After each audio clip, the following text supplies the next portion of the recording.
স্কটল্যান্ডে অনুষ্ঠিত climate change conference COP26 এর অর্জন নিয়ে বিতর্কের শেষ নেই। 120 দেশের রাষ্ট্রপ্রধানরা যোগ দেন এই আয়োজনে। দুনিয়া জুড়ে প্রকৃতির বিরূপ প্রভাব নিয়ে এখনও চলছে দুষাদুষি। শেষ দিকে এসে জোরালো ভাষায় বক্তৃতা করলেন সাবেক মার্কিন প্রেসিডেন্ট বারাক ওবামা। বললেন, জলবায়ু দূষণের সমস্যাকে জাতীয় নিরাপত্তার ইস্যু হিসেবে বিবেচনায় নিতে হবে। I have to confess, it was particularly discouraging to see the leaders of two of the world's largest emitters, China and Russia, decline to even attend the proceedings. And their national plans so far reflect what appears to be a dangerous lack of urgency. সাবেক এই president সব দেশকে আরও সোচ্চার হওয়ার দাবি জানিয়ে বলেন, নিজের প্রশাসনে মেজরিটি কম থাকায় ততটা করতে পারেননি। Most nations have failed to be as ambitious as they need to be. The escalation, the ratcheting up of ambition that we anticipated in Paris 6 years ago has not been uniformly realized. And their national plans so far reflect what appears to be a dangerous lack of urgency, a willingness to maintain the status quo on the part of those governments. And that's a shame. We need advanced economies like the US and Europe leading on this issue. But you know the facts. We also need China and India leading on this issue. ধনী এবং পরিবেশ বিপর্যয়ে সবচেয়ে বেশি নেতিবাচক ভূমিকা পালনকারী দেশগুলোর $100 বিলিয়ন যে প্রতিশ্রুতি ছিল, সেটির যথার্থ বাস্তবায়ন হয়নি। মঙ্গলবার বাংলাদেশের জন্য COP26 এর প্রেসিডেন্ট অলোক শর্মা 120 মিলিয়ন পাউন্ডের ঘোষণা দেন। যদিও প্রধানমন্ত্রী শেখ হাসিনা আগেই তার ভাষণে বড় বড় দেশগুলোর রাজনৈতিক সদিচ্ছার বিষয়ে প্রশ্ন তুলেছিলেন। Sheikh Hasina of Bangladesh, Prime Minister of Bangladesh, Sheikh Hasina. Despite being a climate vulnerable country, Bangladesh is a global pioneer on adaptation initiatives and resilience. We are planting 30 million saplings this year, and we will continue that, and are going to launch the Mujib Climate Prosperity Plan, named after the father of the nation, Bangladeshi Sheikh Mujibur Rahman, to guide the country's development trajectory to a strategic low-carbon pathway. Recently, we submitted an ambitious NDC. We have also drafted our National Adaptation Plan, NAP, with significant enhancement of our adaptation initiatives.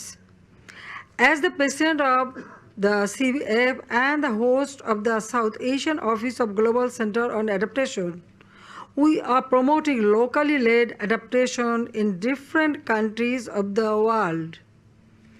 But global adaptation actions are not being effective due to lack of finance and political will.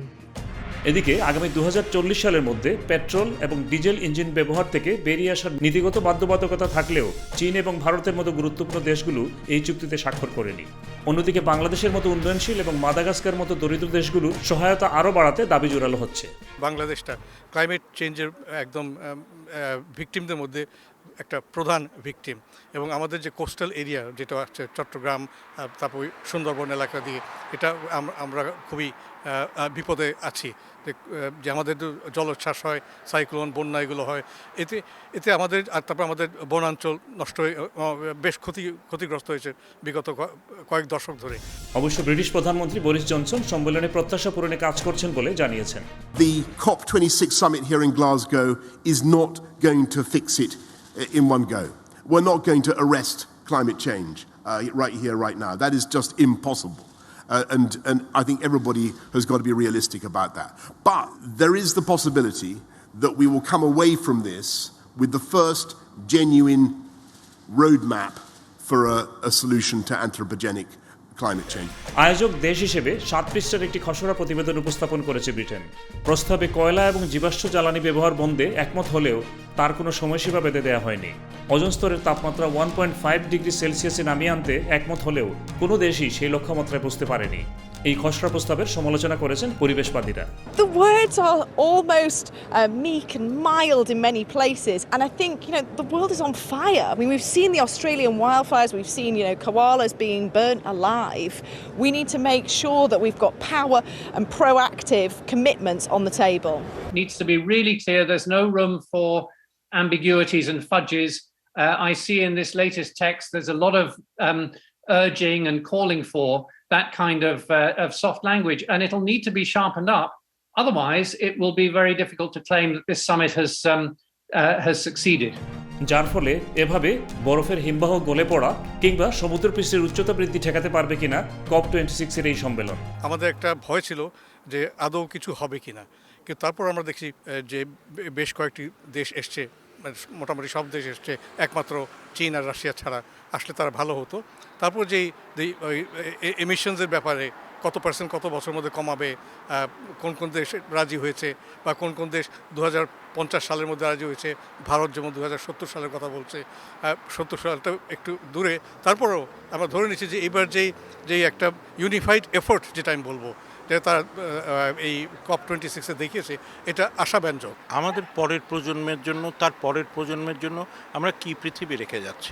আমরা Obama যে কথাটা বলেছেন যে মার্কিন যুক্তরাষ্ট্র এটা একটা সারা পৃথিবীর জন্য একটা নিরাপত্তার হুমকি, এবং আমি এটার সঙ্গে একমত এই কারণে যে আমরা একটা পাপ করে যাচ্ছি এবং আমরা থাকবো না, কিন্তু আমরা পরের প্রজন্মের জন্য যে পৃথিবী রেখে যাচ্ছি সেটাতে ওরা বসবাস করতে পারবে কি, সেই প্রশ্ন কি আমরা নিজেদেরকে করছি। ওজোন স্তরকে দূষিত করা এমন কার্বন নিঃসরণ বন্ধে বিশ্ব নেতারা কি শেষ পর্যন্ত একমত হতে পারবেন, না এ নিয়ে বিতর্ক চলতেই থাকবে? জবাবে এই সাংবাদিক। COP26-এর যে আয়োজন, যে উদ্দেশ্যটা ভালো, কিন্তু সেটি আদৌ বাস্তবায়িত হবে কিনা, যে ধরনের কনসেনসাস নিয়ে আগামী দিনগুলোতে 2026 সালের মধ্যে পরিবেশকে একটি জায়গায় নিয়ে যাওয়ার জন্য যে উদ্যোগগুলো দরকার, সেটির বাস্তবায়ন সম্ভব কিনা সেটি নিয়ে আমার যথেষ্ট সন্দেহ রয়েছে।